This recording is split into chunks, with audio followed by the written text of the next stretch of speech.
Good evening, ladies and gentlemen. Welcome to the Irv Homer Show, Wednesday, April the 22nd, 2009. And it is indeed April 22nd, while we've had so far in the Philadelphia area lightning, thunder, temperatures dropping from 70 to 40. Now, is that as a result of global warming? I don't know. We'll be with you here for an hour or so, depending upon the response we get from tonight's program. We're brought to you broadcasting from irvhomer.com. Website is www.irvhomer.com. If you care to jump on board and see what's there, you can email me at evilerv@irvhomer.com. And this network is put together by RGH Computer Services. For all your computer needs, they're the best.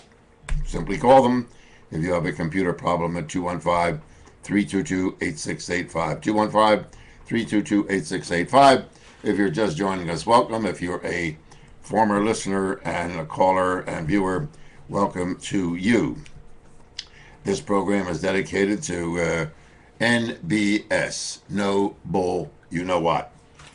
I say what I feel, telling the truth, no spin, no Democrat, no Republican, no conservative, no liberal, no right wing, no left wing, no particular religious affiliation, spiritual but not religious. And if you want to debate me, it's a matter of debating the truth, not debating facts or theory or faith. Theory and faith are two things that are difficult to debate. On the news, of course, is this recent release, ladies. And once again, we have a chat room here that you can join us on the chat room with your comments or your questions. And if you so desire, we have a telephone that you can call in at 215-253-8877, 215-253-8877. The only thing I ask when you call is to not shotgun your remarks. If you want to deal with 1, 2, 3, 4, 5 issues, I don't mind that. But don't go from 1 to 3 to 2 to 4 to 5 to 7. Deal with one issue, finish that issue. Irv, I have something else to discuss. Fine, we'll go into that. But this shotgunning of conversations destroys the credibility of you, the caller, and me, the listener. If you've been following the news with any regularity across the dials, the big question is, what is in those memos that were released by the Defense Department and the Justice Department involving the torture debate that is going on in Guantanamo prison, or that went on in the interrogation? The last two nights on the Sean Hannity program, Vice President Cheney was there claiming that torture did work, and he is trying to get the information released that shows that torture, as described by those people in the Senate investigating committee are looking for, did in fact give information to prevent terrorism in the United States and around the world. So far, he hasn't proven anything. That information has not been released. I don't know why. But this whole question of torture goes back to history. And one of the reasons that I say that is that Senator Conyers is trying his best to prosecute Vice President Cheney and President George Bush for violating the torture memorandum that had been released by the United Nations, by the International Court of Justice, and by the Hague. Now, let's go back to a situation that arose during the Bush administration. There was proposed at the United Nations an International Criminal Court of Justice, in which dictators, heads of governments, who could be brought before this international tribunal and be tried for war crimes or crimes against humanity. Some countries signed it and some didn't. President Bush and the Bush administration did not sign it.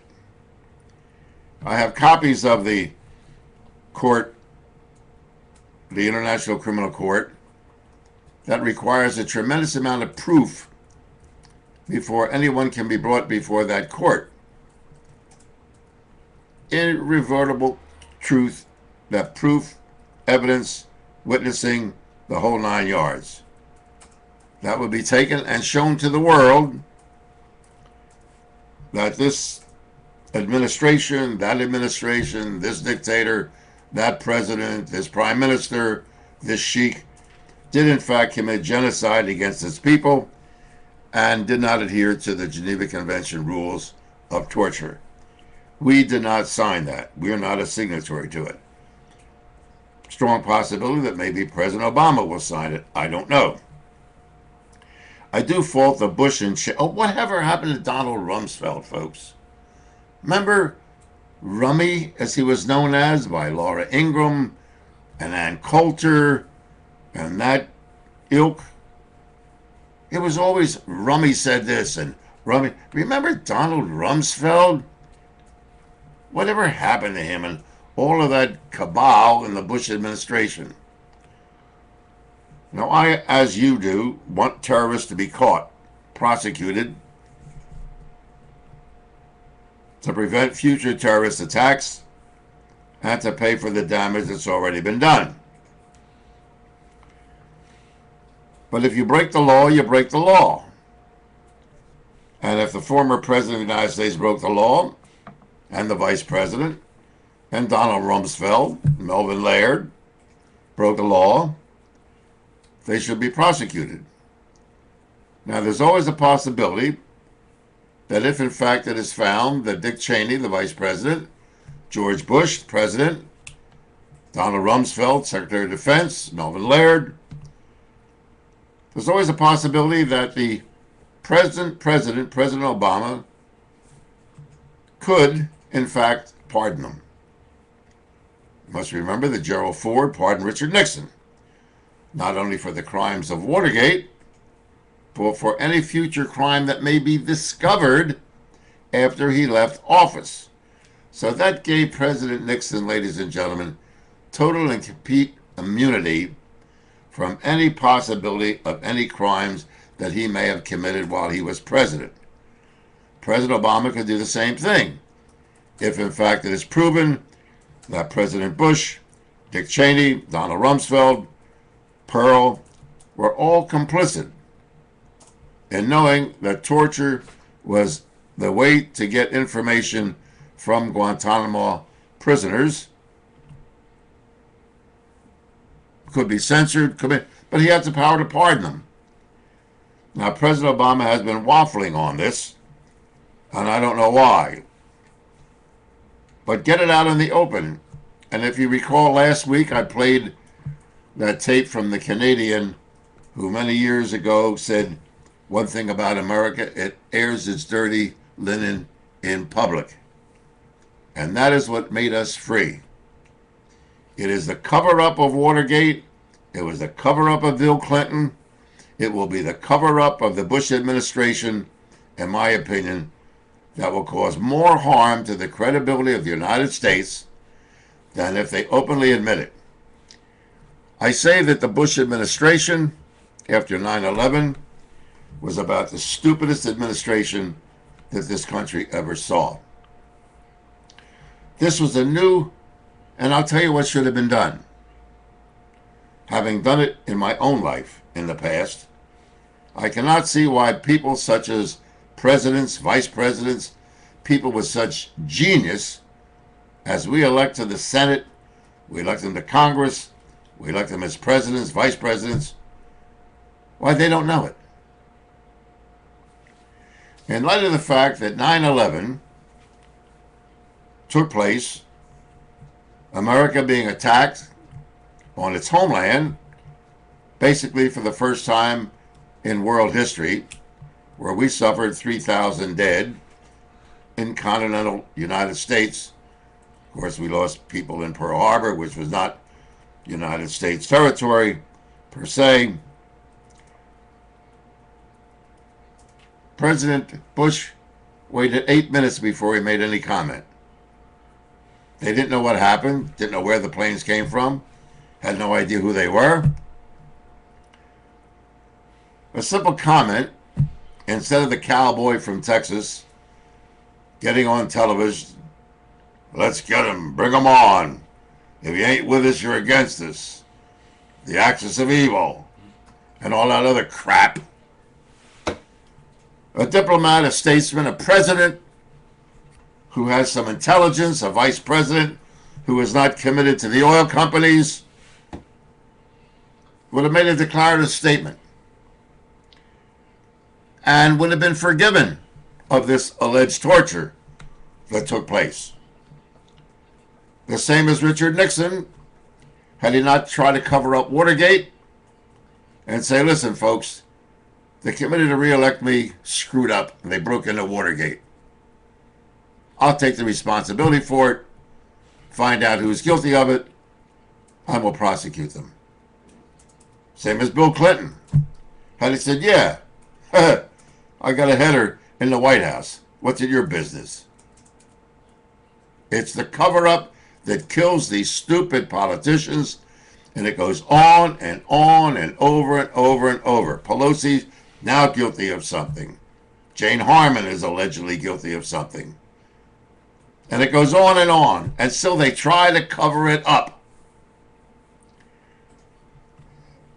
All George Bush had to do, or Vice President Cheney had to do, rather than playing cowboy, would have called a national press conference and said this. I'll allow him to steal the words for me. Ladies and gentlemen, we have just suffered a tragic disaster in New York City. I will go there and cooperate fully with Mayor Giuliani. And we don't know what we're going to do when we catch suspects anywhere in the world. We may use extreme measures to get more information. We may break certain laws. We may expand on our moral authority. But in light of the fact that we just lost 3,000 people, we will get whatever information we can from whoever we incarcerate, whether they be guilty or innocent, and we ask forgiveness of the world for any indiscretion that we may perform. And I, as president, will take full responsibility in getting any information through any means necessary to prevent further attacks against the United States, its allies, its embassies around the world. But I guarantee you that it will be done with as much restraint as possible. However, my job as the President of the United States is to find these people, to get as much information as I can out of them. May not be using what the world considers to be cruel and unusual punishment. I don't know. We will bring in the experts on interrogation. We have police departments that interrogate. They interrogated the motorcycle gangs. They interrogated the mafia. They interrogated union corruption. To the best of my knowledge, we've gotten information on how to break up the mobs. You forget the motorcycle gangs, the Hells Angels, and those people that were raising hell, being drug dealers. I don't ever remember anyone in any motorcycle gang ever claiming they were tortured when they broke the gangs up. The Ku Klux Klan was broken up in the United States. We've had many anti-American terrorist organizations in the United States that we didn't know who the ringleaders were, but with diligence, professionalism of interrogation, we got to the bottom of it and found out who they were, and they were prosecuted. I, as an American, would have agreed with the president. I think most of you people watching or listening or whatever you're doing here tonight would agree the same thing. We got a war that we've never asked for. We've got 3,000 people killed, billions of dollars worth of damage to the major city of the United States, New York, and we will get to the bottom of it. We may break some rules. We may act in the most humane way possible. We may bend some of the laws and rules that we have on our own books. We may violate some international law. But with your help around the world, if you will help us bring these people to justice, there will be no need for any cruel and unusual punishment. If you cooperate with us against the terrorists against the United States, explain to us what their problem is, stamp it out in your own countries, we will appreciate it.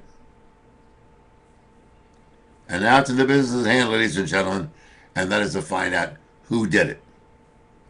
And we will take whatever means is necessary, in light of what I just said, to break some of the rules.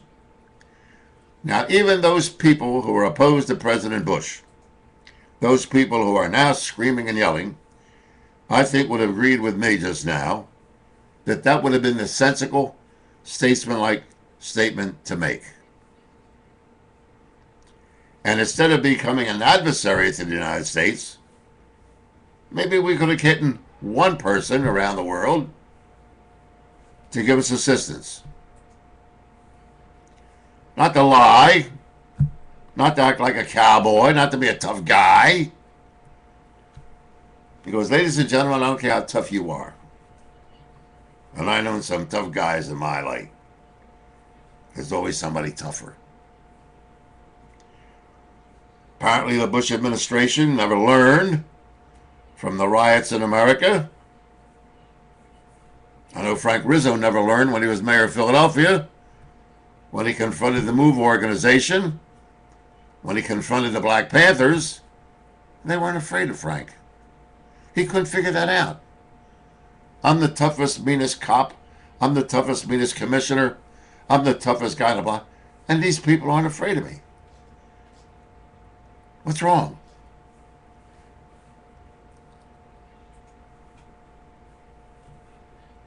Our laws are not that strict that you can't use every means of intimidation, coercion, financial offers, making deals, jailhouse snitches, all legal. No torture. But no, the Bush administration had to play cowboy. Then behind the back lied. Today, well, who gave the order? Was it the guys in the prison who gave the order? I don't know who gave the order. He did it. Maybe I did it. I don't know who did it. He said, it sounds like a Jackie Mason scenario. If he knew about it, then the president and the vice president are guilty. If they didn't know about it, what kind of president did we have for 8 years? My main concern is the safety of you, the people, and me, the people. And if presidents are guilty of criminal activity, prosecute them. We don't have a standard in America for the rich and the powerful, the politically attuned. You break the law, you go. Like I said, I have records in my briefcase of pardons that have been given by presidents.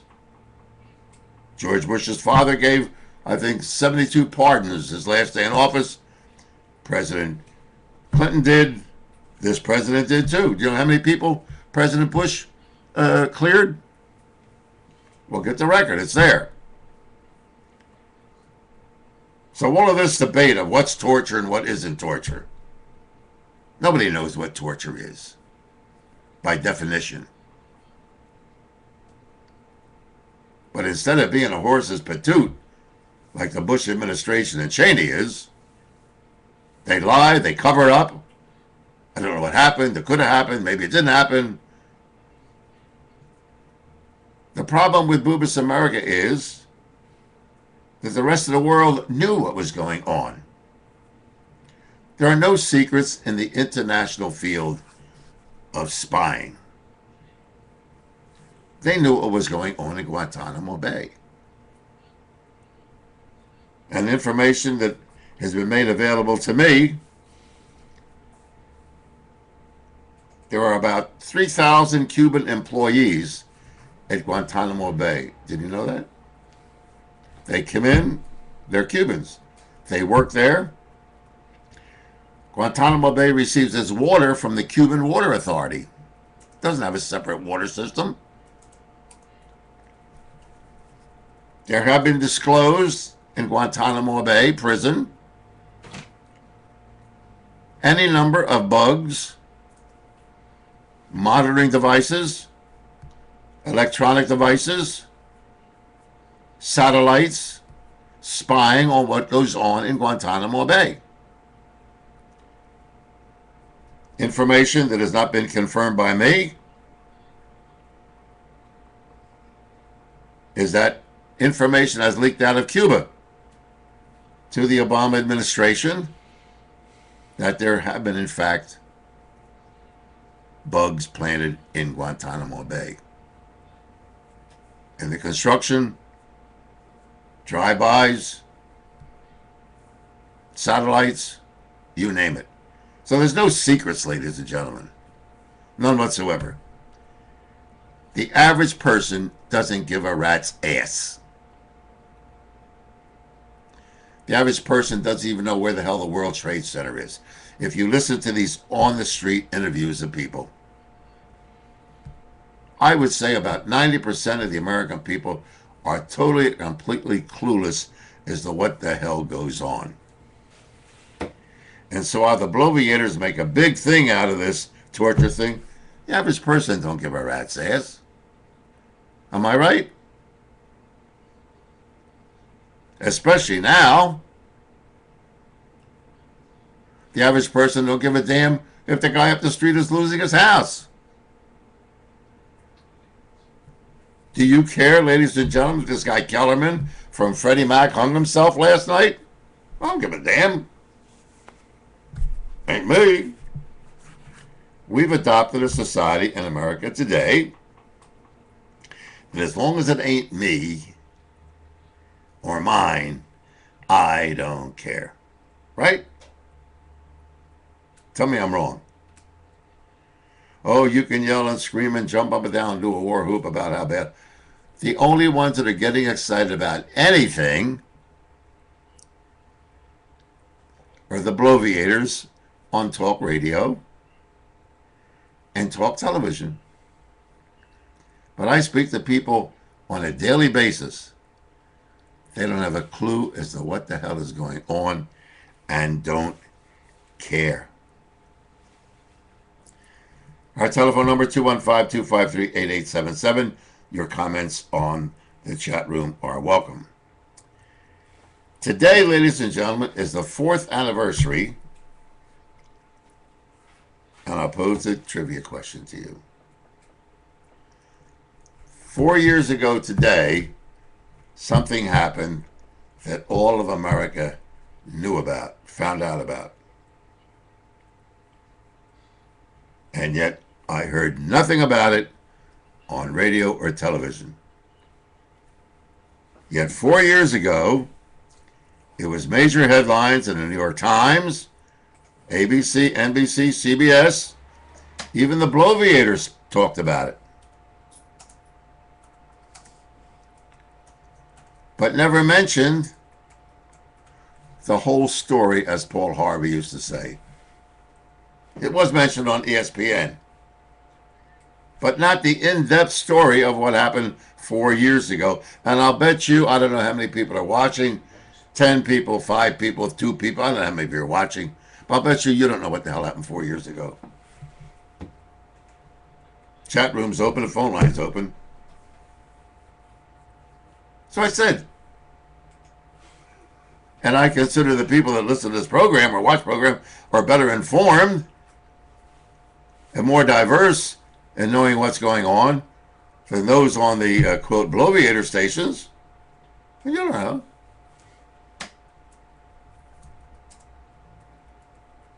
Is it incredible?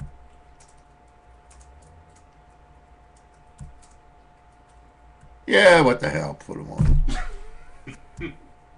Howard, how are you? Hold on. All right. Let's go with Howard. Our dear friend Howard, who is now living in the United States.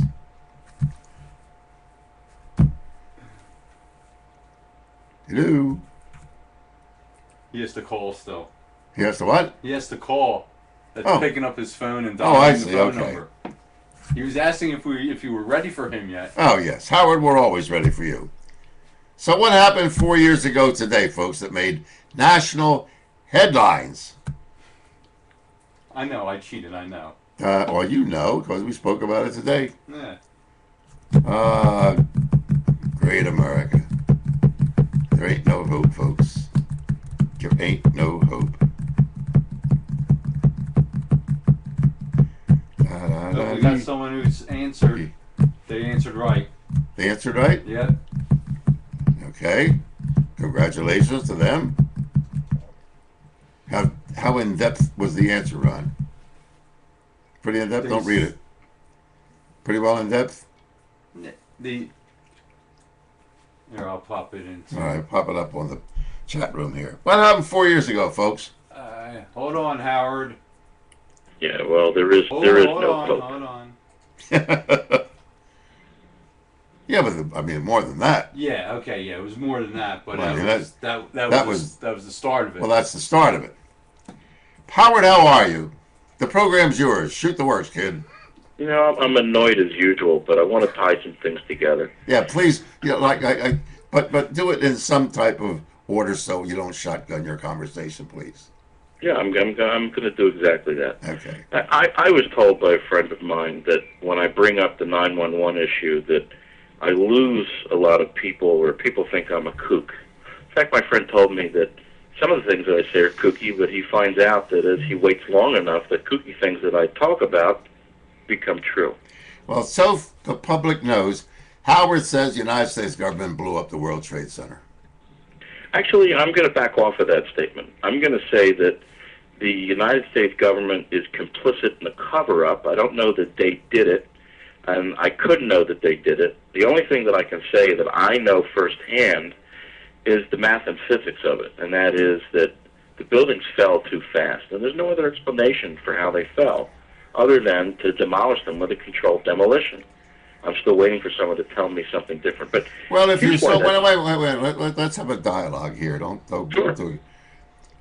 I watched a 2-hour program put on by Popular Mechanics magazine, right, in which they described in detail the construction of the World Trade Center towers. And they were wrong, Irv. They were wrong. And I'll tell you why. There were 3 engineers. There were 3 construction foremen that worked on there.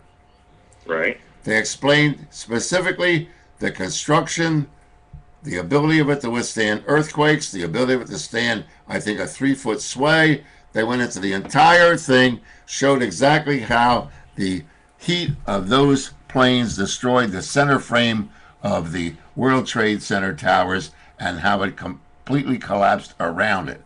It was convincing to me that it was not done by predetermined demolition. I won't disagree with what you just said, and here's why. I didn't really want to get into a big discussion about how the buildings fell. I was more interested in why it's important that the American people know the truth from that day. But I'll get to that if you give me time. But to answer your question, I saw the Popular Mechanics thing too, as well as the shows that PBS put on, and they both neglected to mention, and in their diagrams, they both neglected to show that the core of the Trade Center was a huge, massive steel lattice work that not only held all the elevator shafts, but all the emergency stairwells as well. Right, and once that center columns collapsed, the entire building collapsed, imploded more or less. No, sir. No, sir. Well, that's the way I saw it. I don't know what engineers they trotted out for that, but the original. They trotted out the engineer that designed it. 2 of them designed it. One was a Frenchman. Okay. Well, I watched the video of one of the architects for the building, and as he explained it, they designed the building to take not just 1 airplane hit, but 2. And he said that the building was designed much like your screen door is. You could take a pencil and push it through your screen door, and you would indeed make a hole, but you would not disturb the continuity of the rest of the building. Not with an air going. You know, you must remember there was an aircraft there full of highly inflammable kerosene, known as Yes. aviation fuel, traveling at approximately 500 miles an hour. Well, we can talk about that too, but the 707 was the model airplane that they based their building specs on, and the 707, if you just common sense will tell you, a 707 is certainly not as efficient as a 767. A Meaning, 707 doing 707 500 held more miles fuel. an hour, loaded with gasoline, is a lethal weapon. Well, sure it is, but hold on a second. The architect said, and he said this in the interview, that the 707 was what they designed it upon. The 707 holds more fuel, that's a fact, than the 767. The 707 needed more fuel because it was less efficient. So why did the government blow it up, Howard? Why were they complicit? I know where the complicity is, but I don't think it's the same okay, as yours. I can answer. I don't know that the government blew it up. However, I can speculate a couple of things from Well, you're the changing information your that we story. have. Somebody blew up those buildings, and somebody put the charges in there just as they would if they were going to detonate a building that was empty. There, I disagree with you. So, well, you have to start from the premise. If you're starting from my premise that the building was demolished in a controlled demolition, I disagree with you. I'm sorry? I disagree with you that it was done by controlled demolition. Why do you disagree? Because who did it? Well, I don't know who did it. I know who had And why access did they to do it? I know who had access to it. Let's take Building 7 as an example. Building 7 was a spook building. It had more spies and spook agencies in it. I have than, I have a whole list of the tenants that were in the buildings. Right, and it was CIA, FBI, IRS, you name it, Secret Service, they were all there. That was only a port of the 34,000 people that worked in the World Trade Center. Correct. But the security for that building was much more, the security for that building was much more beefed up. So if somebody's going to get in there and wire it up, the question that you got to ask is, who would have that opportunity? Do you think that a bunch of Arabs would have it? It was 24 hours in which that building was open and occupied with security people from the New York Port Authority. It wasn't even the owners of the building. So you're telling me that everybody in the Port Authority was complicit in placing charges throughout the World Trade Center. I think that the work was done. I think that the work was done by, in other words, let me backtrack a second because it gets too esoteric at this point. Here's my question, and here's where I can't get by. Nobody wants to answer my question, Irv. The government, NIST, the National Institute of Standards and Technology, agrees that the building fell at free fall speed. They agree with the timing of the building falling. They don't disagree with it, but they don't offer an explanation. Now, you say the planes hit the building, and the fuel burned the building, and it burned so hot that it melted the steel or weakened the steel, and the floors came down, right? The flames, the gasoline, the kerosene hit the core of the part of the building that sustained that network of spiderweb network, which caused the exterior to collapse. How much damage did it do? Did it damage? But let's just say, for it burned at argument's sake, 1,500 degrees Fahrenheit. How hot do you want that flame to get? Irving, I will show you pictures of people standing in the hole that the airplane made. If it was that hot, you tell me how they could be standing there. Of course they were standing in the hole, but they weren't standing where the plane came to rest after it hit the center columns. Well, you saw the explosion outward, and you saw the fireball that ensued when the plane hit the building. Which people were standing in the hole made by the plane. Because of the air current in the building, the flame naturally went out. Okay. And after the initial flame went out, the folks were standing there, but the flames had already consumed at 1,500 degrees Fahrenheit the center column that sustained the exterior of the building, Howard. Yes, but there's two things wrong with that, with what you're saying. It's like and I have a question in it as well. You say that the building burned too hot, or that the heat weakened the steel. It burned. I'm not going to argue. It pulverized. I'm not going to argue with you that the steel was weakened. Okay, I'm not going to make that argument. What I am going to ask you is, where was the damage located? Was the damage, let's say that the plane hit on the 80th floor. Are you telling me that the damage extended below the 80th floor or above? It was above, which destroyed the top part, which caused the collapse of the building. Okay, so let's assume that the top part of the building, as heavy as it was, the damage done by the airplane, the top part of the building fell and hit the floor below it. So you had 30 floors of building falling on top of, say, the 80th floor, It correct? was constructed like an accordion, and each floor added weight to the floor below it, and then the floor below that, and the floor below that. Wait a minute, let's agree on something. And it folded like an accordion. Okay, let's agree on something. Floor number 80, let's assume that for sake of argument, the floor number 80 is where the airplane hit. So you had floors above floor number 80. They caused the building to damage floor number 80. Floor number 80 fell into floor 79. 79 fell into 80, correct? No. The floors above 80 hit 79, including the 80th floor. It was the structure on top that gradually came down. The building? All right, that's fine. But let me get to that. We have another caller, and we have calls on the chat room. But let me... Wait, hold on. No, don't dismiss me. No, I will dismiss you anytime I want to. The fact is, of course you I'll will. tell you what I'll do with you. I told you before, you can come in here, contact Ron, come in, and you can sit here behind the microphone, explain your theory for 2 hours. I mean, I have an open microphone here rather than have you on the telephone tying up with the callers. I want to convince you. You can't convince me. The only complicit part I see of all of 9/11 is that from what I've researched and discovered, the Saudi Arabian government was responsible for 9/11 and not Taliban, Al-Qaeda, or anybody else. Well, okay, then let me ask you this question. The Saudi Arabian government, and does that include Osama bin Laden? That includes part of Osama bin Laden, but it also includes his family, which is one of the biggest construction companies in Saudi Arabia, of which Osama bin Laden gets $300 million. I would like you to explain this to me. I would like you to explain this to me then.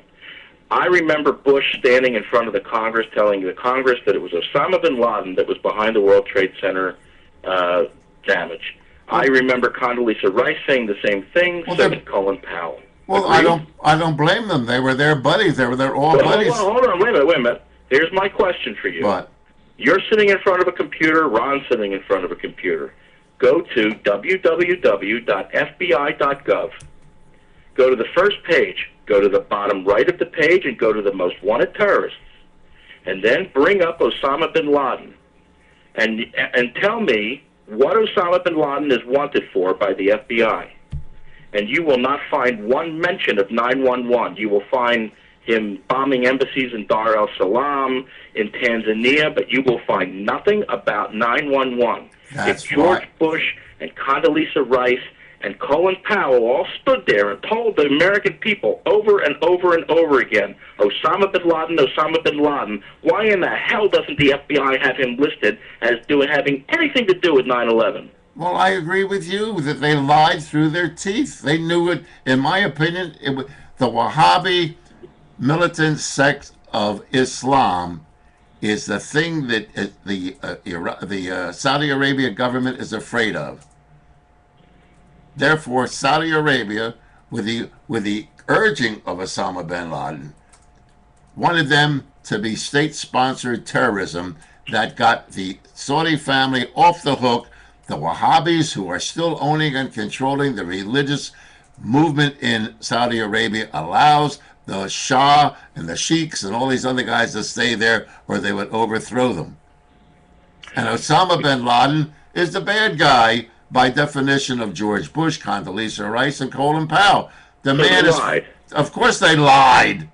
And I will prove later on in the program that they lied again. Howard, hold on a second, Irv. The invitation is here for you to come. Please, contact Ron, 322-8685. You come on the air, and we can discuss it, probably end up agreeing more than we'll be disagreeing. Thanks for calling, Howard, please. All right. On our website, Irv, I heard a fact that we could have used the stimulus bill to give every taxpayer in this country $18,500. Instead, the government gave each person $400. No, I only got $250. So Don't you think they could have stimulated the economy better by issuing $18,500 checks rather than spending the money on only God knows what? It's a hypothetical question, Sal, in giving the people $18,500. I've said, I remember when the national debt per person was about $19,000 in a amortized debt. And I wrote to the Secretary of Treasury many years ago, and I said, if I send you a check for $18,000, will you take me off the tax roll so I don't have to pay back what my debt is? So it's a hypothetical question. People would have spent the $18,500 if they got the check. Second of all, who gets it? The taxpayers would get the check. People on unearned income get the $8,000. People who are unemployed, people who are bums. Who gets the check, Sal? It's a hypothetical question. The bailout was done mainly because we have false currency. And to cover up the false currency that the United States has traded in for years since 1933, since the founding in 1913 of the Federal Reserve System, they just printed money. But the people are not going to I hate to sound callous and cruel, but Boobas America would have never gotten into the trouble that they're in today had they paid attention to what was happening 20, 25 years ago, that you don't spend money on anticipated revenue. And if they studied capitalism or socialism or Ayn Randism, which is capitalism, the unknown entity, they would know not to get themselves in the position they're in today. There are many of us that are not in any financial disorder whatsoever. And I'm proud to say that I'm one of them. I don't care what the hell happens. There is no way the government can hurt me in any way at all financially. I don't need their stimulus package. I don't want their stimulus package. I want the contractual agreement the government made with me when I loaned them money and my taxes to get a portion back. It's not an entitlement. I'm entitled to it, and they've got to pay it to me. So the $18,500 would have been going down. So after the guy gets a check, say for $18,500, and he buys the car, in 1 year's time the car's no good, then what do you do? This is a massive cover-up for the destruction of the currency of the world. It's a massive cover-up. When the world realizes that they've been making phony money in Germany, in France, in Spain, in the United States, and since 1956, Sal, to maintain the standard of living that America enjoyed post-war World War II, the salaries of the working man, the profit of the small businessman did not go up proportionate to the cost of living and the less value of the currency. So that is when the credit started. And so from about 56 today, the credit is now tapped out, both in the stock market, both in private credit cards, both in business. Everybody lived on credit to establish the standard of living that they hope to attain.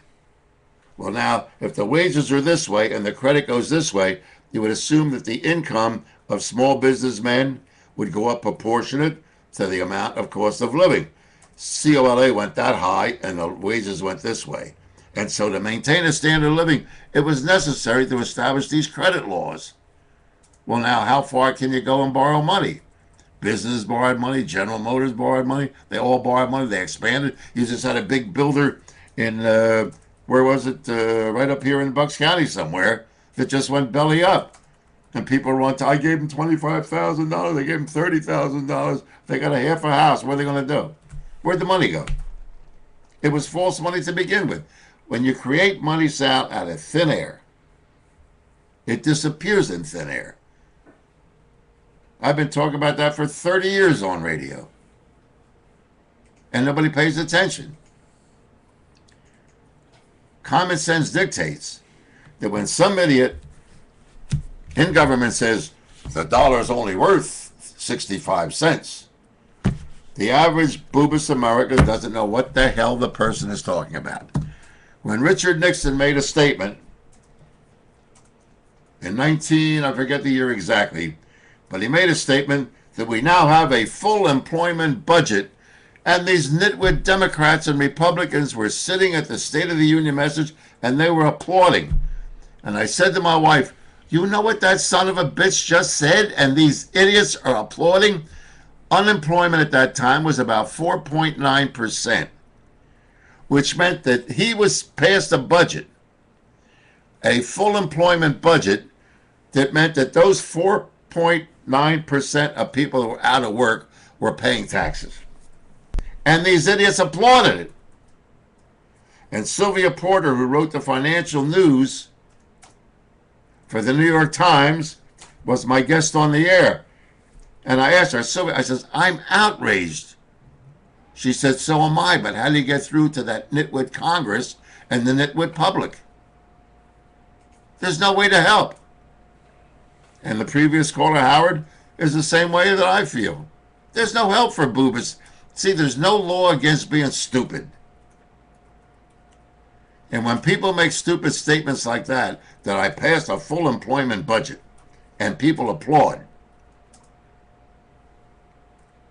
you're going to help these people?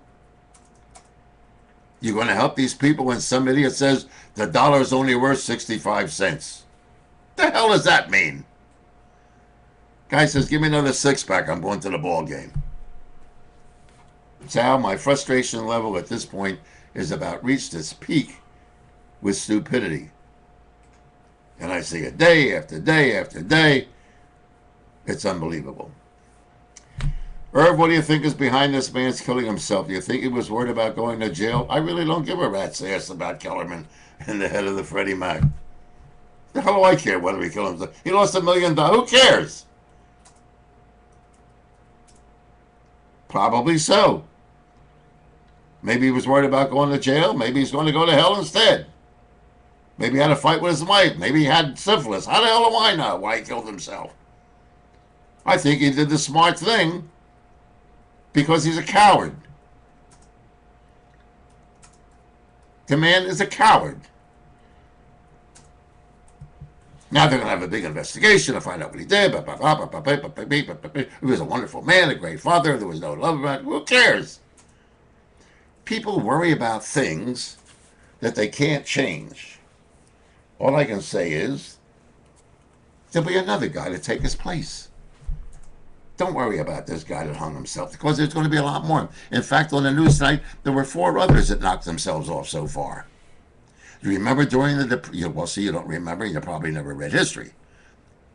But there was a joke going around during the Depression on Wall Street. Walk close to the building because people are going to be flying out the windows. So you will read more about suicides from these guys. You'll find more spousal abuse.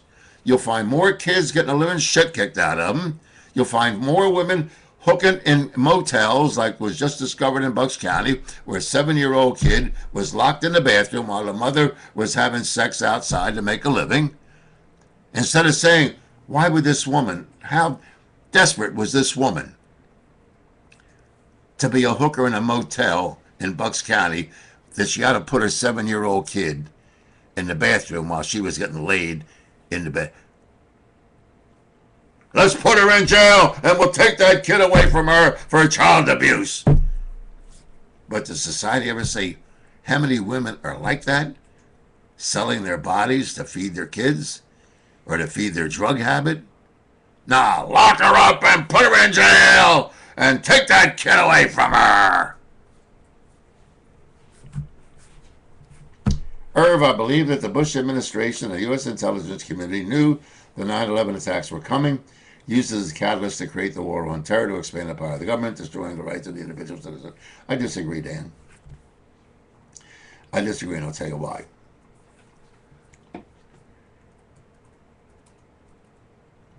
The boobus Americans do not need, or the government rather doesn't need, a war or 9/11 to impose restrictions on the asses known as the American people. If the American people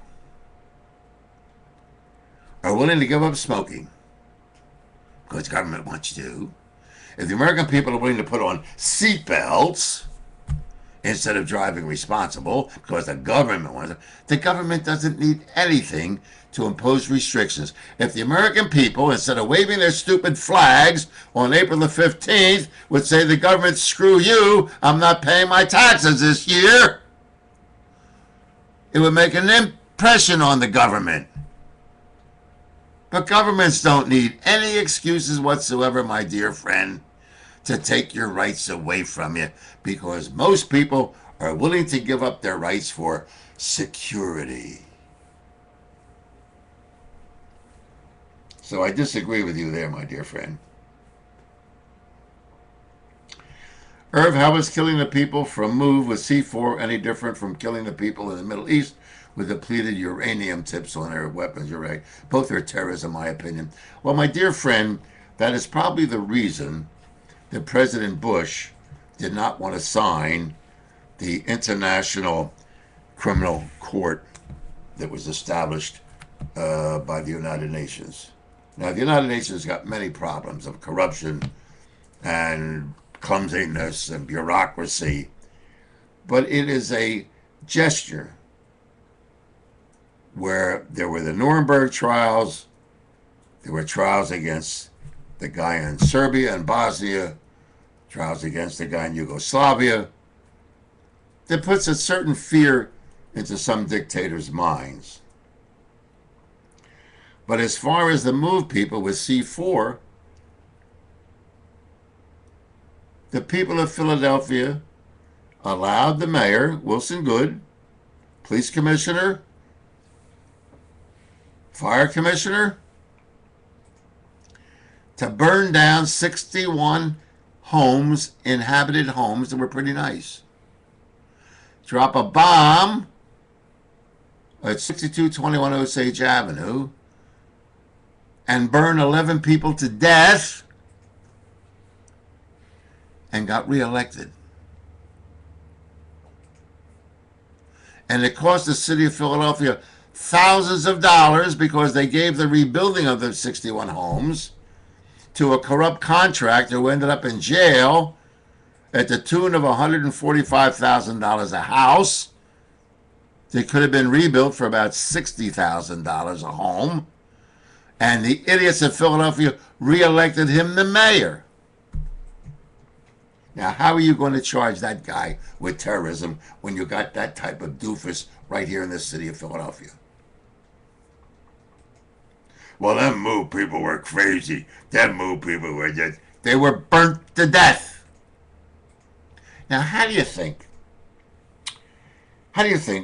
the Arabs, the Muslims, the terrorists, Al-Qaeda, they're looking at the American news, and these guys, you know, with the hoods and all that stuff on their faces, are looking and saying, look at that, in America, they dropped a bomb on that house on Osage Avenue, and the whole 61 homes are burning, and 11 people there were burnt to death, and they got the nerve to call us terrorists? Hello, is this on?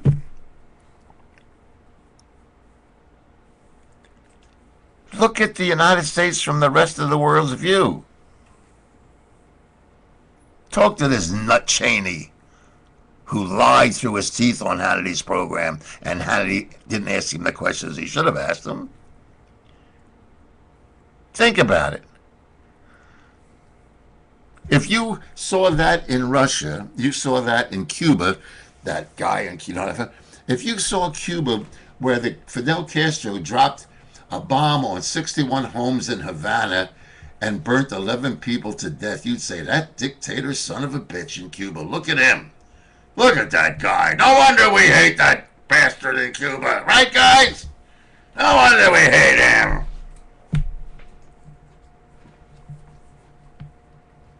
The Arabs and the Muslims, enemies of America, look at 138 people killed at the Branch Davidians in Waco, Texas.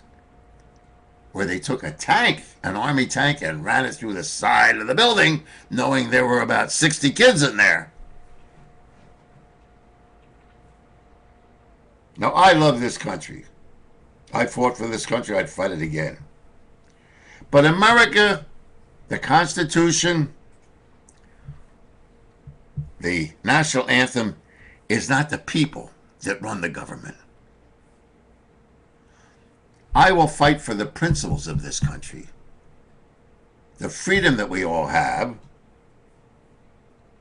the opportunity to raise my kids, raise your kids, make a living and enjoy vacation time, nice car, boat, airplane, whatever you want. But I'll be damned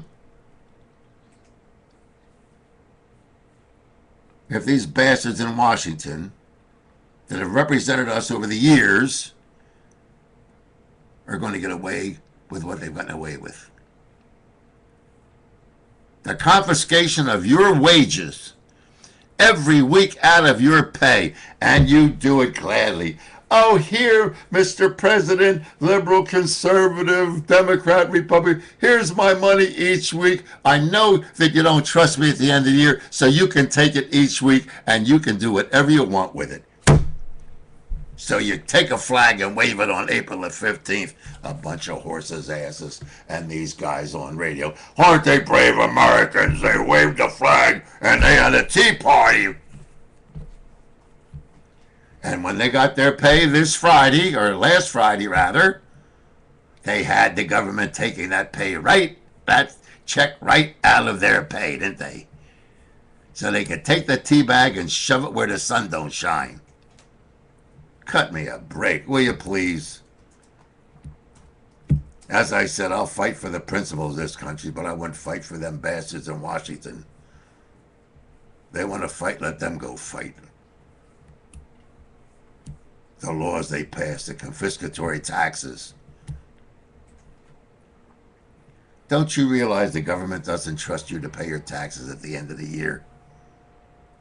You've got taxes in this country that you have to pay whether you make a profit or not. You can lose money and still have to pay taxes in this country. So what do? They take a tea bag with a flag and they feel real patriotic.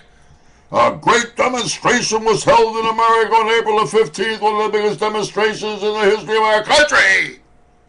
But on Friday, they all had money taken out of their paycheck to feed the beast. That's the brave Americans that we're talking about.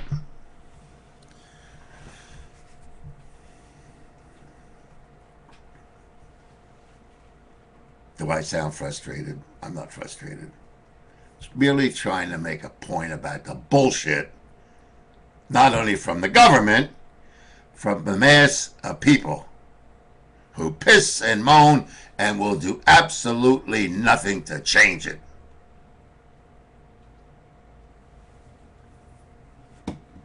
But we want to get them terrorists, boy. The real terrorism is the confiscatory taxes that generate right from Washington, D.C. They're the terrorists. They're the terrorists who will audit you on your tax return so you'll crap yourself. You'd rather walk on chopped glass. They're the terrorists that'll put you in jail knowing full well that you're innocent because some DA wants to be the governor like Ed Rendell. They're the terrorists. I don't have to worry about Al-Qaeda terrorists. I got to worry about the politicians here in America. I hear nitwits say, we got to get back to the Constitution. These phony balonies on radio and television wouldn't know the Constitution if they fell over it.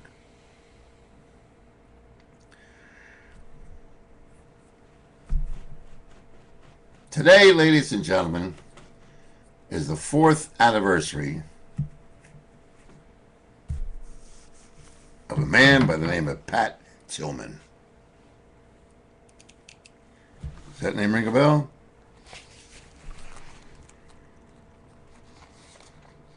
Pat Tillman, ladies and gentlemen. I have the information here. the lie of George Bush, the lie of Dick Cheney, the lie of Donald Rumsfeld, in lying to the family of Pat Tillman. Nobody talked about on radio or television today. Oh, they mentioned the fact that Pat was killed.